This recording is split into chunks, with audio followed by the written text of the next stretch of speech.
Bagaimana sih cara memastikan bahwa kehamilan anjingnya itu berjalan dengan baik dan sehat? Seringkali muncul problem ketika akan melahirkan. Ukuran anaknya terlalu besar, akhirnya terjadi yang namanya sungsang. Salah satu langkah yang tepat adalah kita melakukan tindakan USG, teman-teman. Dan yang perlu teman-teman ingat, anjing itu rahimnya ada 2, teman-teman. Jadi nggak sama kayak manusia. Manusia cuma 1.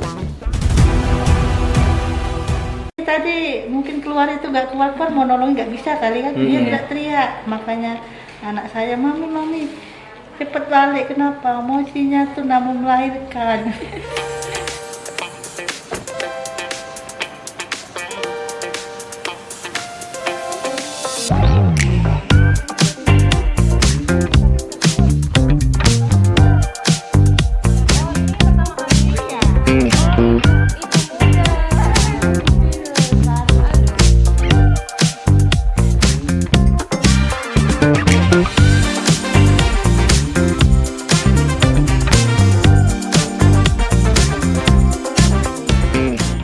Halo sahabat Radian, hari ini kita akan mengupas tuntas seputar kelahiran pada anjing.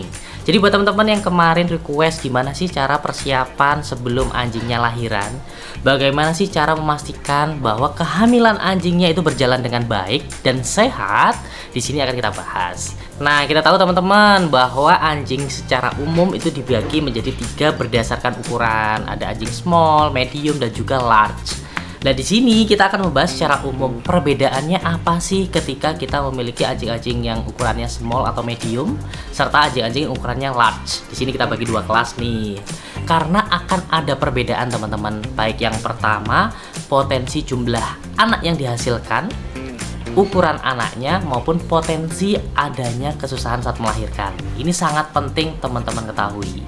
Pada anjing-anjing ras besar nih yang sini, biasanya jumlah anaknya banyak, durasi kebuntingannya sedikit lebih lama dibanding yang ras-ras kecil. Untuk ras-ras kecil ini, karena jumlah anak yang dilahirkannya sedikit, seringkali muncul problem ketika akan melahirkan. Ukuran anak yang terlalu besar, akhirnya terjadi yang namanya sungsang. Oleh sebab itu, penting yang namanya kita kontrol selama kebuntingan. Seperti apa? Salah satu langkah yang tepat adalah kita melakukan tindakan USG, teman-teman.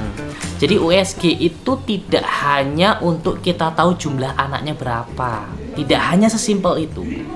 Jadi USG kita tahu yang pertama, selain dari jumlah anak, kondisi anaknya, janinnya itu seperti apa, teman-teman. Sehat tidak, ukurannya seragam tidak, terlalu kecil tidak, terlalu besar tidak, sehingga kita bisa memprediksi ketika lahiran nanti kondisinya bakal seperti apa.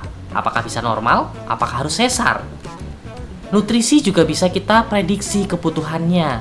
Apakah makanan yang kita berikan saat ini sesuai dengan kebutuhan mereka atau tidak? Jadi seperti itu ya. Dan selanjutnya nanti teman-teman juga bisa melihat kondisi kesehatan janinnya. Dokter akan menjelaskan dari detak jantungnya, dari ukurannya, dari perkiraan usianya. Dan yang perlu teman-teman ingat, anjing itu rahimnya ada 2, teman-teman. Jadi nggak sama kayak manusia. Manusia cuma 1. Anjing ada 2. Dan posisi rahim ini tidak selalu bersampingan seperti ini, teman-teman. Bisa kadang tiba-tiba sedikit belok. Sehingga seringkali ketika dilakukan USG, dokter hewan akan memberikan range jumlah perkiraan berdasarkan temuan saat USG. Jadi tidak bisa pasti dia, teman-teman ya, karena kita nggak tahu nih posisi rahimnya benar-benar seperti ini nggak. Kalau benar-benar seperti ini, kadang akurat jumlahnya. Tapi kalau posisinya nggak pas, kadang satu janin yang sudah terlihat ketika kita ke samping akan terlihat kembali. Itu akan menjadi sedikit rancu dari perkiraan jumlah yang ditemukan. Jadi sangat penting untuk melakukan USG. Seberapa sering sih sebelum kelahiran dilakukan USG? Saran saya minimal 2 kali.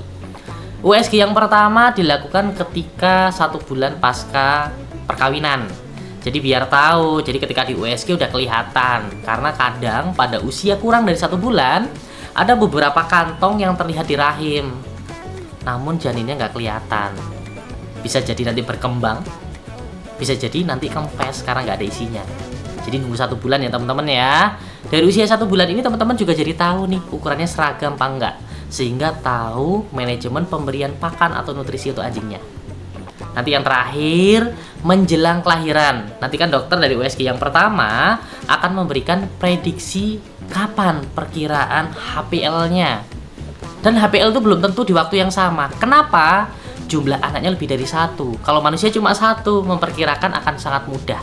Tapi kalau anjing, karena jumlah anaknya potensinya lebih dari 1, ada kemungkinan ukurannya bervariasi. Ketika kita mengukur berdasarkan mungkin panjang kepala, panjang badan, atau metode lainnya, meskipun di rata-rata, kadang ada sedikit tanggal yang tidak tepat. Biasanya range 2-3 hari plus minus dari HPL yang diberikan oleh dokter.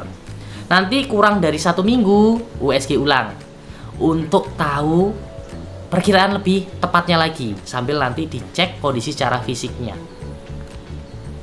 Jadi nanti ketika tanda-tanda melahirkan sudah muncul, teman-teman bisa tahu apakah anjingnya bisa lahiran secara normal, perlu induksi, ataukah harus disesar. Nah, coba simak video berikut ini.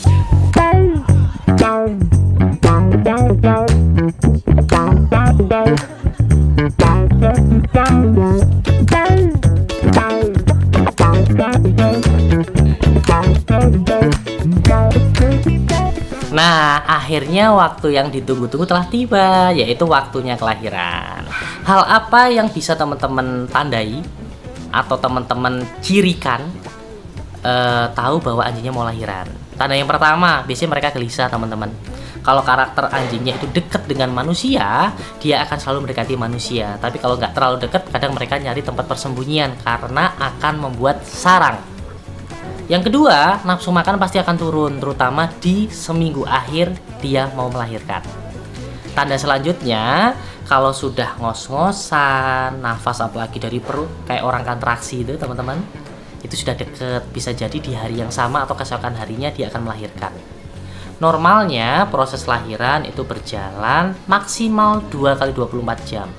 Kalau sudah 24 jam, contoh nih, kok nggak keluar-keluar, tadi keluar tapi masuk lagi, segera bawa ke dokter hewan, akan dicek. Khawatirnya dia kekurangan tenaga, nggak bisa ngejan, harus diinfus, harus dibantu induksi. Jadi jangan sampai terlambat ya teman-teman ya. Terus semisal teman-teman juga melihat adanya cairan yang keluar dari lubang kemaluannya, biasanya warnanya itu sedikit kehijauan karena itu sumbatan dari serviknya ya, sumbatan dari jalan lahir. Udah kedorong keluar, udah pembukaan kalau manusia ya, udah pembukaan, siap-siap mau keluar. Kadang cairannya keluarnya juga warnanya agak kekuningan, dikiranya piometra.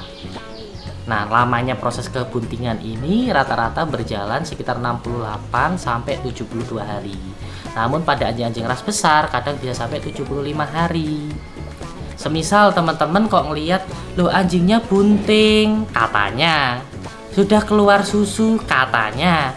Tapi kok sudah 2 bulan, 3 bulan nggak keluar-keluar. Hati-hati, bisa jadi terjadi namanya pseudo pregnancy. Apa itu? Bunting palsu.